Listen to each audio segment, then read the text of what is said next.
Hi there. I wanted to talk to the parents out there about what we as parents can learn from rats. Seems like an odd question, so let me explain. I want to have a look at a couple of versions of the same study.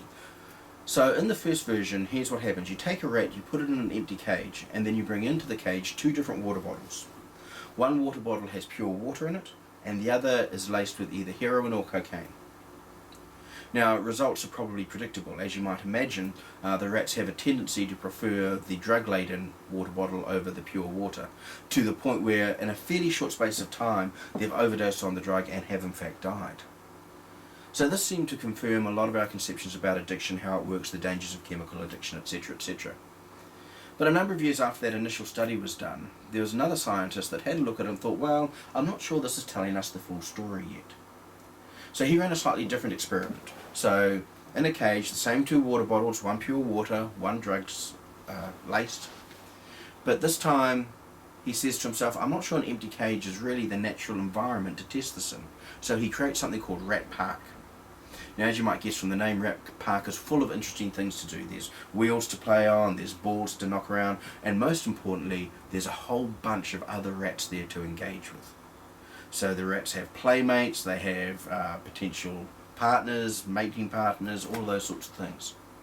Now, the interesting thing is in that version of the experiment, the rats almost never go to the drug-laced water bottle, and none of them drink it to the point of overdosing and death. So they've gone from 100% of the subjects overdosing and dying to 0%. So that tells us something about the nature of addiction. Maybe it's not just about the dangerous nature of chemicals, it's also about the dangerous nature of not having quality connections in our lives. Now, I think this is important because for parents, I'm sure that you, like me, are really interested in how do I protect my children from some of those dangerous influences of drugs and alcohol, and particularly in this day and age.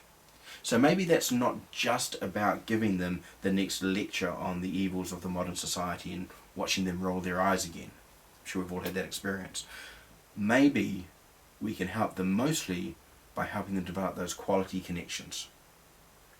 And that's what our Transforming Communications course is largely about. How do we create more quality connections in the lives of the people who are important to us? So how do we do that? Well, my role in the corporate world is as a consultant. So I will go into organizations and I will give them my view on how they should be leading their teams or engaging with their clients and customers. What I don't get to do as a consultant is walk in and tell them what they must do tomorrow. Because if I was to do that, they would look at me and they would give me the grown-up corporate version of, you're not the boss of me. And rightly so. Now, a very similar situation exists within families. When you have small children, they will often be very attentive to what you tell them to do and run away and do it. That changes over time. Now, for some people that changes in the teenage years, for some people that changes about the age of 3 or 4. But the point being, you can't always act as if you're the boss of the kid, because whether you think you are or not, they will have other ideas. So we recommend a consulting approach. It's not about using the influence of the power we have as the parent. It's about using the power of our influence. Now, the biggest problem most parents have with that is whether they realize it or not, they've already been fired as a consultant. The child has assessed their advice, decided it's out of date or not relevant to them, and has fired them and said, look, I no longer need to listen to that advice. I'll get my advice from other sources. In extreme cases, not only have I fired you as my consultant, I've decided that your advice is so bad that I'm going to do the opposite, and I'm sure some people out there at least have experienced that. So what we'll show you on the Transforming Communication course is how to avoid being fired, how to influence in a way that actually works and leads people to take on different beliefs, different attitudes, and different ways of doing things. We can show you, if you've been fired, how to get rehired, and therefore how to have that positive influence on your children's life that you all want to do. Now, I'm sure some of you are listening to this and thinking, wow, that would be really good with my kids.